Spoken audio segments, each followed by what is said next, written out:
Listen now, for the sound that forevermore separates the old from the new.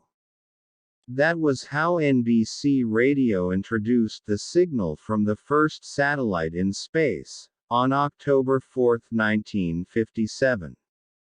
But it wasn't a triumph of American science.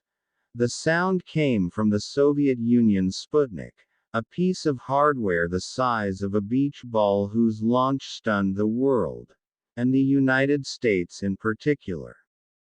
The phrase, Sputnik moment, was coined to mark the moment. It signified shock at the loss of a presumed superiority, a rival's technological leap that might wreck the nuclear balance of power.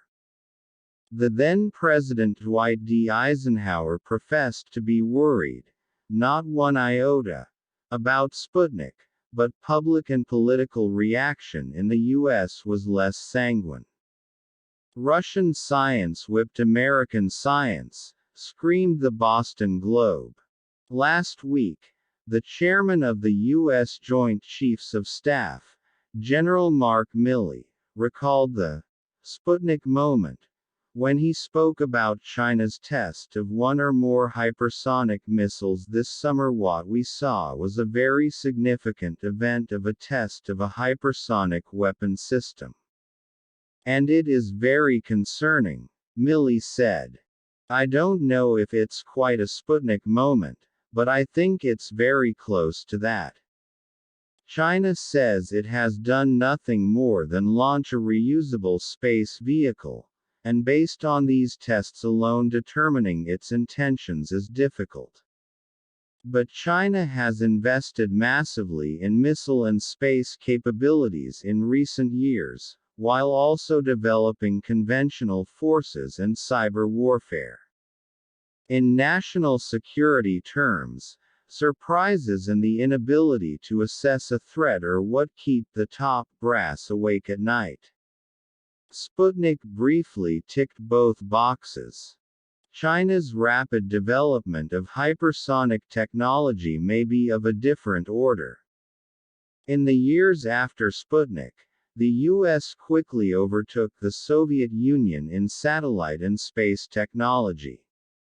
NASA was created in 1958, and flew the very first hypersonic test vehicle in 1959.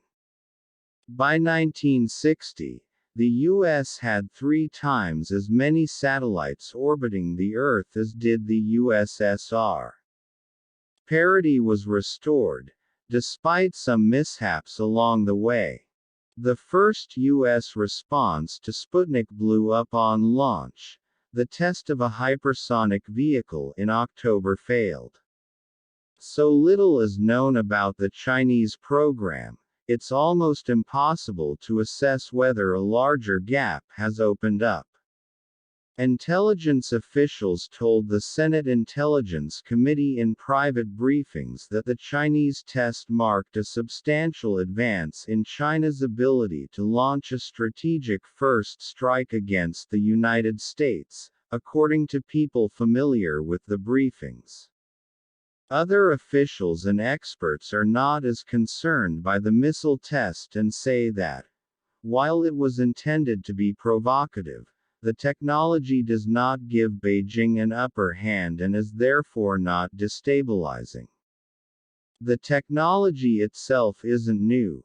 The US, China, Russia and other countries have been working on it for decades. Russia is developing a range of hypersonic weapons that President Vladimir Putin has boasted are invincible. If one power were to take a decisive lead in weaponizing hypersonic technology, that would be destabilizing.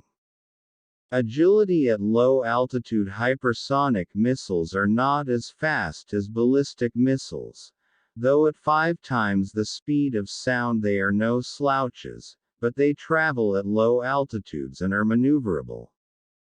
They may be able to change target while in flight and are therefore difficult to detect and intercept. A RAND report in 2017 noted that even defenders with capable terrestrial and space sensors will have only a few minutes to know these missiles are inbound. If an intercontinental ballistic missile (ICBM) were fired at a U.S. target, roughly 25 minutes would elapse between detection and impact. Some analysts calculate that if a hypersonic weapon were used, that delay would be just 6 minutes. To protect the continental U.S. from a hypersonic arsenal, an unaffordable number of high-altitude defenses would be needed. And that assumes much better defenses than those currently deployed. Additionally, U.S. anti-missile systems are focused on the Northern Hemisphere. A highly maneuverable hypersonic missile in low orbit might be routed over the South Pole. Some experts point out that the era of hypersonic missiles is, as yet, more theoretical than real. There's still a lot of engineering required.